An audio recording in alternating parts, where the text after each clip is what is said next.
Hello दोस्तों, मैं हरिओम आप सबका स्वागत करता हूं हमारे यूट्यूब चैनल पर जिसका नाम है राजनीति विज्ञान के लेक्चर। तो दोस्तों, आज का हमारा टॉपिक है भारतीय संविधान का विकास। इस टॉपिक में हम बात करेंगे ऐतिहासिक पृष्ठभूमि की कि भारतीय संविधान का जो विकास हुआ उसके पीछे क्या इतिहास रहा, उसका क्या बैकग्राउंड है। तो दोस्तों, आगे चलने से पहले हमारे यूट्यूब चैनल को प्लीज़ सब्सक्राइब करना ना भूलें, जिससे इसी तरीके की वीडियो आपको मिलते रहें। तो दोस्तों, आगे चलते हैं। जैसा कि हम जानते हैं कि 1600 में कुछ अंग्रेज़ों को, जिसमें डेट है 31 दिसंबर 1600, इसमें कुछ व्यापारियों ने ईस्ट इंडिया कंपनी नाम से एक कंपनी बनाई, जिसे महारानी एलिजाबेथ के द्वारा 15 वर्ष की अवधि के लिए भारत और दक्षिण पूर्व के जो एशियाई देश थे उनके साथ व्यापार करने का एकाधिकार मिला। इस चार्टर में उन्होंने कंपनी का संविधान, शक्तियां और उनके विशेष अधिकारों की नियुक्ति करी। उसके बाद 1764 में बक्सर का युद्ध हुआ भारत में, और 1765 में युद्ध के यानी बाद बिहार, बंगाल और उड़ीसा के दीवानी अधिकार उन लोगों ने प्राप्त कर लिया। उसके बाद जब उनका शोषण करने का जो तरीका है उस बढ़ गया भारत में, तो यहाँ के लोगों ने एक विद्रोह कर दिया। वो सैनिक विद्रोह हुआ एक तरीके से, जिसमें मूलतः सैनिक लोग इन्वॉल्व थे। उसके बाद 1857 तक, यानी 1600 से लेकर 1858 तक कंपनी का शासन रहा, और उसके बाद 1947 तक जो शासन था वो ब्रिटिश सरकार के हाथ में चला गया।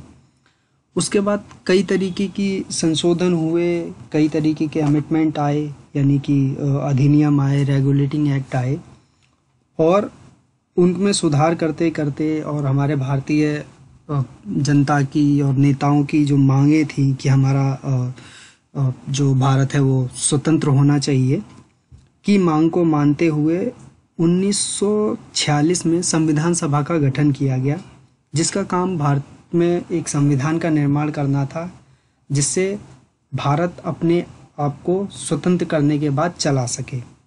उसके बाद 1949 में भारत के संविधान का निर्माण हो चुका, और 1950 में इसके सभी जो आर्टिकल या अनुच्छेद जो थे वो लागू किए गए।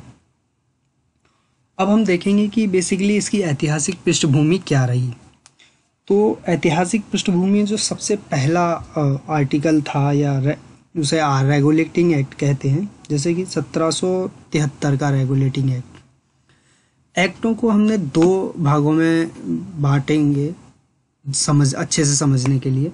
पहला है कंपनी का शासन, दूसरा है ताज का राज। यानी कि पहले में वे एक्ट हम ऐड करेंगे जो कि कंपनी के द्वारा हम पे शासन करने के लिए लाए गए थे। दूसरे भाग में हम बात करेंगे वो उन एक्टों की जिनके द्वारा डायरेक्ट ब्रिटिश सरकार ने हमारे ऊपर रूल किया था। तो कंपनी का रेगुलेटिंग एक्ट में आएगा हमारा 1773 का रेगुलेटिंग एक्ट। उसके बाद हमारा आता है 1784 का पिट्स इंडिया एक्ट, और तीसरा हमारा आएगा 1833 का चार्टर अधिनियम। उसके बाद आएगा 1853 का चार्टर अधिनियम। इसके बाद हमारा शुरू होगा ताज का राज, यानी कि ब्रिटिश गवर्नमेंट के हाथ में हमारे भारत की सत्ता चली गई थी। और 1857 का विद्रोह होने के बाद जो अधिनियम आया 1858 का वो, उसके बाद 1861 का भारत परिषद अधिनियम, फिर 1892 का अधिनियम, 1909, 1919, 1935, और महत्वपूर्ण जो हमारे इनमें हैं, जो एग्ज़ाम पॉइंट ऑफ व्यू से हैं, वो ये तीन हमारे बहुत इम्पॉर्टेंट हैं: 1919, 1909 और 1935। उसके बाद 1947 भारतीय स्वतंत्रता अधिनियम आया, जिससे हमें स्वतंत्र किया गया। आइए अब हम एक एक करके उनको डिटेल में पढ़ते हैं। उनके इम्पोर्टेंट जो टॉपिक है उनका जो इम्पोर्टेंट सिनेरियो है उसको देखते हैं। तो सबसे पहले हम देख रहे हैं कंपनी का शासन। इसमें 1773 का रेगुलेटिंग एक्ट हमने ले लिया है। अब हम बात करते हैं इसमें क्या आया, यानी कि इससे क्या चीज़ें निकल कर आई, इसका क्या आउटपुट था। तो इसका जो पहला इम्पॉर्टेंट भाग है वो ये है कि ईस्ट इंडिया कंपनी के कार्यों को नियमित एवं नियंत्रित किया गया। यानी कि पहले कोई भी किसी भी तरीके से काम कर रहा था, लेकिन जब ये एक्ट लेकर आए तो सभी चीज़ों को नियमित और नियंत्रित किया गया।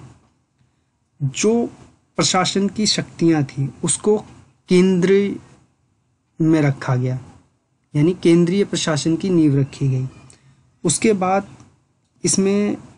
इसको कंपनी को नियंत्रित करने के लिए कोर्ट ऑफ डायरेक्टर्स की स्थापना की गई, जिससे कि कंपनी पर नियंत्रण किया जा सके।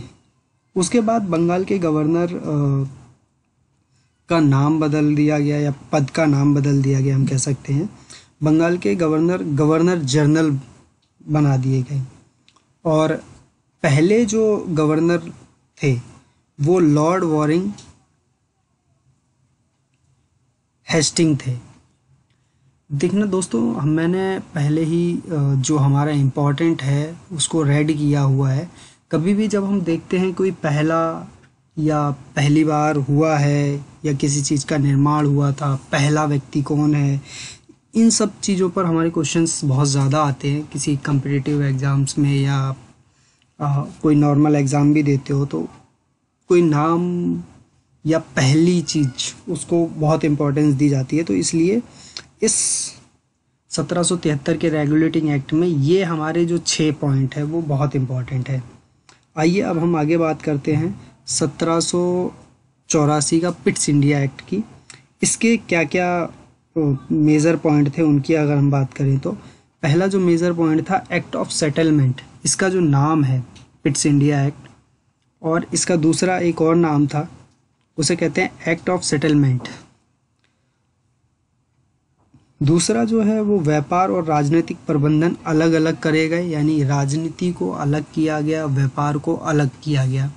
पहले क्या होता था कि सभी चीज़ें एक साथ थीं, लेकिन जब नए नए कॉन्सेप्ट उभर कर आए, नए तरीके उभर कर आए, उन लोगों को कुछ चीज़ों को मेंटेन करने में समस्या होने लगी, तो उन्होंने क्या किया कि व्यापार को और राजनीति को अलग कर दिया। क्योंकि जैसा कि मैंने बताया कि उन्होंने कुछ दीवानी अधिकार प्राप्त कर लिए थे, यानी राजस्व के अधिकार प्राप्त कर लिए थे बंगाल, बिहार और उड़ीसा में। तो उससे क्या हुआ कि वो राजनीतिक में भी आ गए और कुछ व्यापार करने के उद्देश्य से वो लोग पहले से ही आए हुए थे हमारे यहाँ।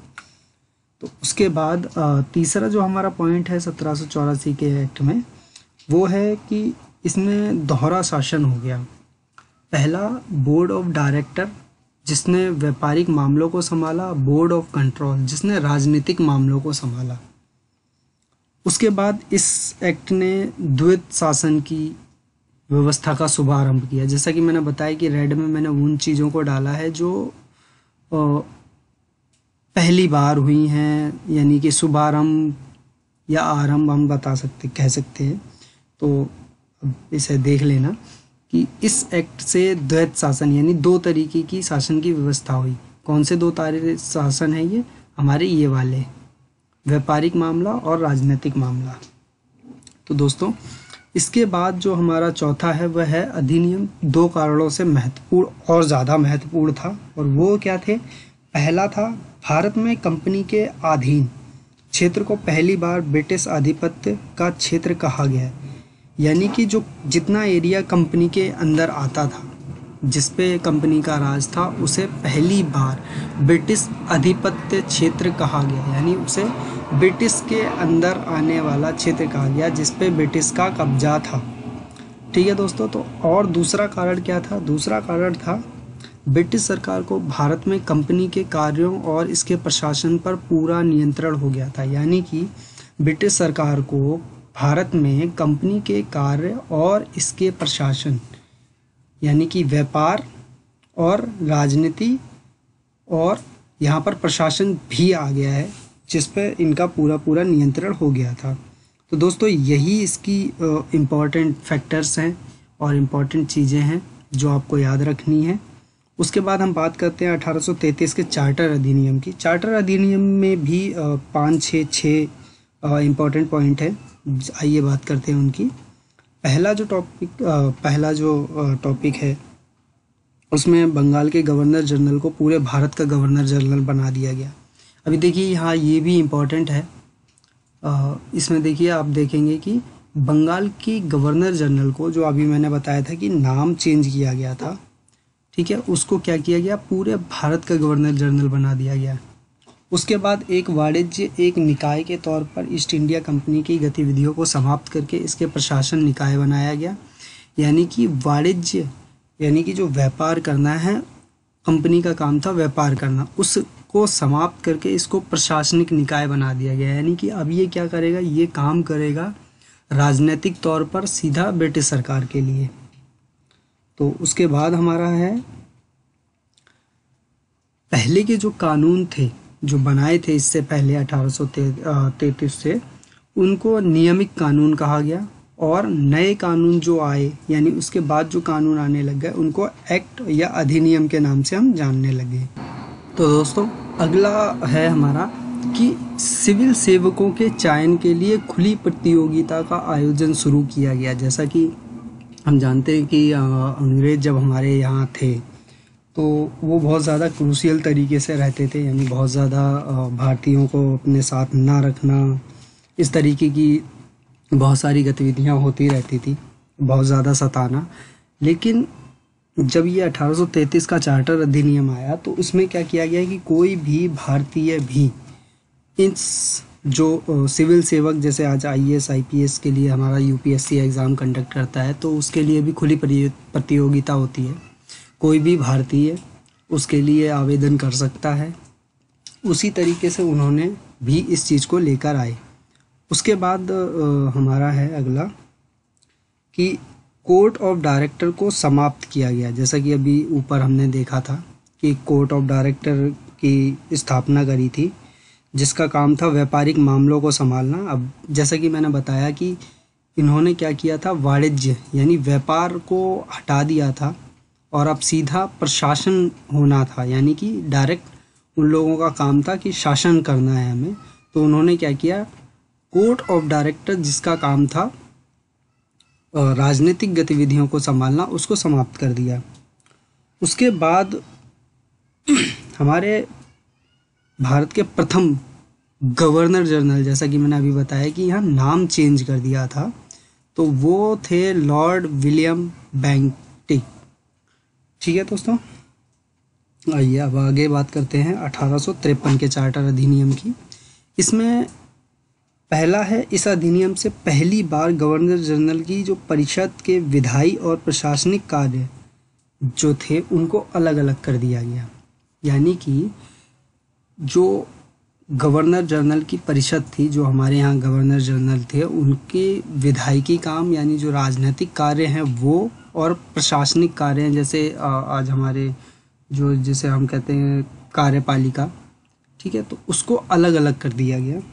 उसके बाद क्योंकि ये रेड इसलिए किया है मैंने क्योंकि ये पहली बार हुआ है। फिर अगेन पहली बार भारतीय केंद्रीय विधान परिषद में प्रतिनिधित्व आरंभ किया गया। यानी कि भारतीयों के लिए प्रतिनिधित्व आरंभ किया गया किसमें, विधान परिषद में। जो गवर्नर जनरल की परिषद थी उसके अंदर क्या किया गया, भारतीयों का प्रतिनिधित्व आरंभ हुआ। उसके बाद 1854 में भारतीय सिविल सेवा के लिए मैकाले समिति का गठन हुआ। तो दोस्तों इस समिति का नाम ना भूले, ये IAS का जो अभी हम देखते हैं उसी का है कि पहली बार जो इसकी स्थापना हुई थी वो 1854 में मैकाले समिति के द्वारा हुई थी। उसके बाद अगला हमारा स्टार्ट होता है ताज का राज, यानी कि यहाँ के बाद जो भी शासन है वो सीधा ब्रिटिश के हाथ में चला जाता है। तो ये शुरू होता है 1857 के विद्रोह, सैनिक विद्रोह के बाद। तो इसमें जो पहला हमारा कॉन्सेप्ट है उसमें है कि भारत के शासन को अच्छा बनाने वाला अधिनियम बताया गया। यानी कि बताया गया कि इससे पहले क्या था कि कंपनी रूल कर रही थी, वो लोग एक्सप्लॉइट कर रहे थे, तो अब उनको हटा दिया गया है। अब डायरेक्ट जो वहाँ की रानी है उनका राज है, तो अब क्या होगा कि भारत के अंदर अच्छा शासन बनाया जाएगा। तो इसको, इस अधिनियम को, जो 1858 का अधिनियम है, उसको भारत के शासन को अच्छा बनाने वाला नियम बताया गया। आगे हमारा है ईस्ट इंडिया कंपनी को समाप्त कर कर शासन ब्रिटिश शासन के अधीन कर दिया गया। जैसा मैंने बताया कि ताज का राज हो गया। उसके बाद नियंत्रण बोर्ड और निर्देशक कोर्ट समाप्ति से, यानी कि जो दोनों कोर्ट अभी मैंने ऊपर बात करी थी उन दोनों को समाप्त कर दिया गया। द्वैत प्रणाली समाप्त हो गई, यानी कि अपने राजनीतिक और व्यापारिक जो दो कार्यों की समिति बनाई गई थी उनको समाप्त कर दिया गया। ठीक है, तो उससे क्या है, उससे द्वैत प्रणाली बन रही थी, लेकिन उन दोनों के खत्म होने से ये द्वैत प्रणाली खत्म हो गई। उसके बाद गवर्नर जनरल को भारत का वॉइसराय बना दिया गया, यानी कि यहाँ पर फिर से नाम चेंज हुआ है, तो इसीलिए मैंने इसको रेड कर दिया है दोस्तों कि गवर्नर जनरल जो थे वो भारत के वॉइसराय बन गए। यहाँ से हमारा जो शब्द है वो वॉइसराय का आता है 1858 के भारतीय शासन अधिनियम से। भारत का राज्य सचिव एक नया पद बनाया गया इस अधिनियम के अंतर्गत, और सचिव ब्रिटिश कैबिनेट का सदस्य और ब्रिटिश संसद के प्रति उत्तरदायी था। यानी कि जो ये नया पद बनाया गया वो किसके अंडर काम करेगा, वो कैबिनेट के अंदर काम करेगा, जो ब्रिटिश की कैबिनेट है उसके अंदर काम कर रहा था। सचिव की सहायता के लिए 15 और अलग से सदस्य रखे गए, और जो हमारा ये भारत का वाइसराय नाम बदला गया जब जनरल का, तो उस समय कौन बनकर आया था, उसका नाम है लॉर्ड कैनिंग। तो यही 7-8 पॉइंट हैं इसके जो बहुत इम्पोर्टेंट है। इसके बाद आगे बढ़ते हैं हम 1861 का भारत परिषद अधिनियम। इसमें कानून बनाने में भारतीयों के प्रतिनिधित्व की शुरुआत की गई। यानी कि जब कोई भी लॉ बन रहा होगा पार्लियामेंट में, तो उसमें भारतीयों का प्रतिनिधित्व ज़रूरी कर दिया गया। ठीक है, फिर 1861 में कैनिंग द्वारा बनारस के राजा, पटियाला के राजा दिनकर राव को विधान परिषद में मनोनीत किया गया। जैसा कि हम जानते हैं कि आज भी मनोनीत किया जाता है कुछ सदस्यों को। ऐसे ही मद्रास और मुंबई प्रेसिडेंट को विधायी शक्तियां दे दी गई, यानी कि विकेंद्रीकरण शुरू कर दिया। पहले हमने बात करी थी कि पावर को सेंट्रलाइज किया गया, यानी कि सारी जो पावर है वो उसको सेंटर के हाथ में दिया गया, केंद्र के हाथ में दिया गया। लेकिन अभी क्या कर रहे हैं वो लोग, 1861 में जो नया अधिनियम आया उसके अंतर्गत मद्रास और मुंबई प्रेसिडेंट को उन लोगों ने विधायी शक्तियां दे दी, यानी कि शक्तियों का विभाजन शुरू कर दिया। और अगला जो इम्पोर्टेंट फैक्ट है इस अधिनियम का, वो है कि आपातकाल में वॉइसराय को अध्यादेश जारी करने की शक्ति प्रदान की गई, और ये 6 महीने की थी। जैसा कि आज भी है कि कभी भी कोई भी समस्या आती है, कोई प्रॉब्लम आती है, आपातकालीन की स्थिति आती है, तो उसको 6 महीने के लिए उस राज्य को बंद कर दिया जाता है, या फिर कोई राष्ट्रपति जो है वो अपने किसी निर्णय को दे सकता है जिसे अध्यादेश कहते हैं, और वो 6 महीने के लिए होता है। ठीक है दोस्तों, चलिए आगे बात करते हैं हम। अगला जो हमारा अधिनियम है वो है 1892 का अधिनियम। इसमें सिर्फ 3 मेजर पॉइंट थे, वो मैंने यहाँ डिक्टेट कर लिए हैं। पहला है विधान परिषद को बजट पर बहस करने व कार्यपालिका के प्रश्नों का उत्तर देने के लिए अधिकृत किया। दूसरा, केंद्रीय और प्रांतीय विधान परिषद में गैर सरकारी सदस्यों की संख्या अधिक की गई। तीसरा हमारा था, गवर्नर विधान परिषद में गैर सरकारी सदस्यों की नियुक्ति कर सकते थे, यानी कि जो गवर्नर हैं वो विधान परिषद के अंदर गैर सरकारी सदस्य, जो सरकारी सदस्य ना हो, उन लोगों का भी नियुक्ति कर सकते थे। अगला है 1909 का अधिनियम। यह अधिनियम बहुत महत्वपूर्ण है और यहाँ से क्वेश्चन ज़रूर आ जाते हैं, और इसको 1909 के अधिनियम को मार्ले मिंटो सुधार के नाम से भी जाना जाता है। तो ये क्वेश्चन आ जाता है कई बार कि मार्ले मिंटो सुधार किस अधिनियम के अंतर्गत था या किस अधिनियम को कहते हैं, तो ये 1909 को कहते हैं। मार्ले और मिंटो राज्य के सचिव और वॉइसराय थे, यानी मार्ले जो थे वो राज्य के सचिव थे और मिंटो जो थे वो वॉइसराय थे।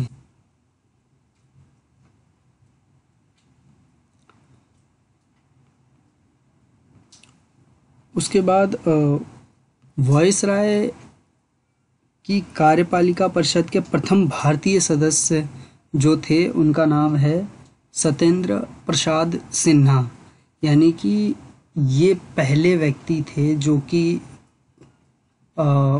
वॉइसराय की कार्यपालिका परिषद के सदस्य थे।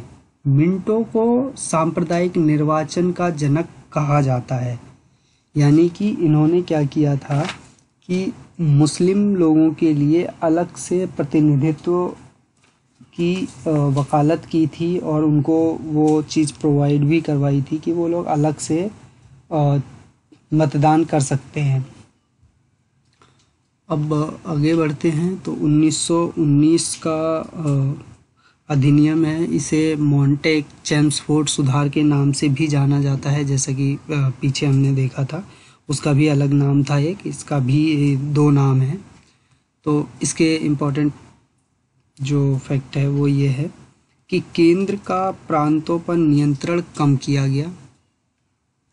ठीक है, यानी केंद्र का जो प्रांत थे, अभी जैसे हमने पहले बात करी थी कि डिसेंट्रलाइजेशन किया गया, पावर को डिस्ट्रीब्यूट किया गया, वैसे ही केंद्र का प्रांतों पर नियंत्रण कम हुआ और पहली बार 2 सदस्य सदनीय व्यवस्था तथा प्रत्यक्ष चुनाव की व्यवस्था आरंभ हुई। यहाँ देखिए मैंने आरंभ को लाल कर दिया है इसीलिए कि पहली बार 2 सदनीय व्यवस्था तथा प्रत्यक्ष चुनाव की व्यवस्था हुई। उससे पहले प्रत्यक्ष चुनाव नहीं था। उसके बाद वायसराय की जो कार्यकारी परिषद है उसमें 6 में से 3 सदस्य भारतीय होना बहुत ज़रूरी हो गया था। उसके बाद इसी में जो अभी हमने बात करी थी लोक सेवा आयोग की, उसमें ली आयोग की अनुशंसा पर 1926 में लोक सेवा की शुरुआत की गई। पहले उन लोगों ने रिपोर्ट सबमिट करवाई थी और 1926 में क्या हुआ, लोक सेवा की शुरुआत की गई पहली बार। उसके बाद हमारा है पहली बार केंद्रीय और राज्य बजट को अलग अलग कर दिया गया, यानी राज्य अलग बजट पास करेगा और केंद्र अलग बजट पास करेगा, जैसा कि आज भी होता है। उसके बाद हमारा अगला अधिनियम है 1935 भारत शासन अधिनियम है। इसमें केंद्र और राज्य के मध्य 3 सूचियों के आधार पर शक्तियों का विभाजन हुआ, जो आज भी हम पढ़ते हैं, राज्य सूची, केंद्र सूची और समवर्ती सूची। इसके बाद हमारा राज्यों में 2 तरीके की शासन को समाप्त किया गया और केंद्र में द्वैत शासन का शुभारंभ हुआ, यानी कि केंद्र जो राज्य हैं वहाँ से 2 तरीके के शासन हटा दिए गए और केंद्र में यानी कि आपका लोकसभा और राज्यसभा 2 जो शासन है उस तरीके के 2 शासनों का शुभारंभ हुआ। उसके साथ ही भारतीय रिजर्व बैंक की स्थापना की गई और संघीय लोक सेवा आयोग और राज्य सेवा आयोग की भी स्थापना की गई, जैसा कि हमने ऊपर बताया था। ठीक है, तो यहाँ से इस 1935 के अधिनियम से क्या किया, संघीय यानी लोक सेवा आयोग और राज्य सेवा आयोग की स्थापना की। उसके बाद हमारा है 1937 में संघीय न्यायालय की स्थापना की गई, यानी पहली बार न्यायालय जो था वो केंद्रीय न्यायालय बना, संघीय न्यायालय बना।